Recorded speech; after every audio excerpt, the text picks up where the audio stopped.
نحمده ونصلي على رسوله الكريم اعوذ باللہ من الشیطان الرجیم بسم اللہ الرحمن الرحیم رب اشرح لی صدری ویسر لی امری واحلل عقدۃ من لسانی یفقہوا قولی۔ سورۃ الفاتحہ کی فضیلت۔ ابو سعید خدری رضی اللہ تعالیٰ عنہ سے روایت ہے، فرماتے ہیں کہ ایک مرتبہ ہم سفر میں تھے اور ایک جگہ اترے تو وہاں ایک لونڈی آئی اور اس نے کہا کہ یہاں کے قبیلے کے سردار کو سانپ نے کاٹ لیا ہے، ہمارے آدمی یہاں موجود نہیں ہے، آپ میں سے کوئی ایسا ہے جو جھاڑ پھونک کر دے؟ ہم میں سے ایک شخص اٹھ کر اس کے ساتھ گیا۔ ہم نہیں جانتے تھے کہ یہ کچھ دم درود جانتا ہے یا نہیں، لیکن اس نے وہاں جا کر اس پر دم کیا، خدا کے فضل سے وہ بالکل ٹھیک ہو گیا، اور اس نے 30 بکریاں ہمیں دے دی اور کافی سارا ہمیں مہمان نوازی کے لیے دودھ بھی بھیجا۔ جب وہ واپس آئے تو ہم نے ان سے کہا کہ کیا تم کو اس کا علم تھا؟ انہوں نے کہا، میں نے رسول اللہ صلی اللہ علیہ وسلم سے سورہ فاتحہ کے بارے میں سنا تھا، میں نے سورہ فاتحہ اس پر پڑھ کر دم کر دیا اور وہ بندہ ٹھیک ہو گیا۔ تو ہم نے کہا کہ اس کے دیے ہوئے مال کو ابھی استعمال نہ کرنا، بلکہ ہم نبی کریم صلی اللہ علیہ وسلم سے پہلے پوچھ لیں گے، اگر نبی کریم صلی اللہ علیہ وسلم نے اجازت دی تو ہم اس مال کو استعمال کریں گے۔ واپسی پر نبی کریم صلی اللہ علیہ وسلم کو یہ ساری بات بتائی گئی تو نبی کریم صلی اللہ علیہ وسلم نے مسکراتے ہوئے فرمایا کہ اس میں سے ایک حصہ میرا بھی لگا دینا۔ اسی طرح ابی بن کعب رضی اللہ تعالیٰ عنہ کی ایک حدیث ہے کہ نبی کریم صلی اللہ علیہ وسلم نے ایک مرتبہ ان کو پکارا جبکہ وہ نماز کی حالت میں تھے، تو جواب نہ دے سکے، تو نبی کریم صلی اللہ علیہ وسلم کے پاس نماز کے بعد فارغ ہو کر گئے تو نبی کریم صلی اللہ علیہ وسلم نے ان سے کہا کہ تم نے اس وقت مجھے میری پکار کا جواب کیوں نہ دیا تھا؟ انہوں نے کہا، میں نماز میں تھا۔ تو نبی کریم صلی اللہ علیہ وسلم نے فرمایا کہ کیا تم نے نہیں سنا، یا ایھا الذین آمنوا استجیبوا للہ وللرسول اذا دعاکم، اے ایمان والو کہ جب اللہ اور اس کا رسول تم کو پکارے تو تم اس کو جواب دو۔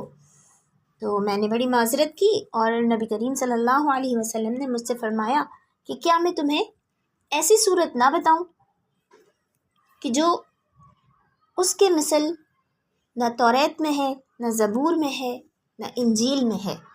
میں نے کہا ضرور بتائیے۔ تو نبی کریم صلی اللہ علیہ وسلم نے فرمایا وہ ہے سورۃ الفاتحہ، جس کا ہر لفظ نور ہے۔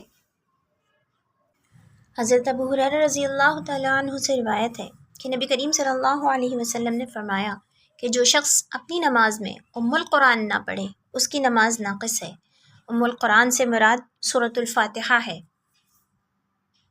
حضرت ابو ہریرہ رضی اللہ تعالیٰ عنہ کی ہی ایک حدیث ہے کہ جس کا مفہوم یہ ہے کہ جب بندہ کہتا ہے الحمدللہ رب العالمین تو اللہ پاک فرماتے ہیں حمدنی عبدی، میرے بندے نے میری تعریف کی۔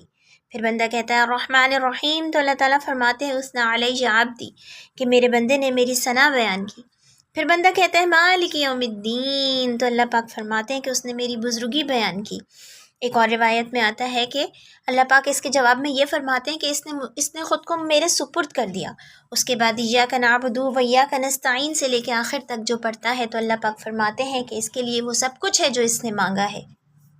سورۃ الفاتحہ کے اختتام پر آمین کہنا مستحب ہے،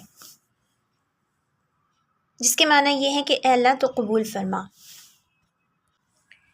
ابن عباس رضی اللہ تعالیٰ عنہ فرماتے ہیں کہ میں نے نبی کریم صلی اللہ علیہ وسلم سے پوچھا کہ آمین کے معنی کیا ہے؟ تو نبی کریم صلی اللہ علیہ وسلم نے فرمایا کہ آمین کے معنی یہ ہے کہ ہم اللہ سے یہ کہیں کہ اے اللہ تو ایسے ہی کر۔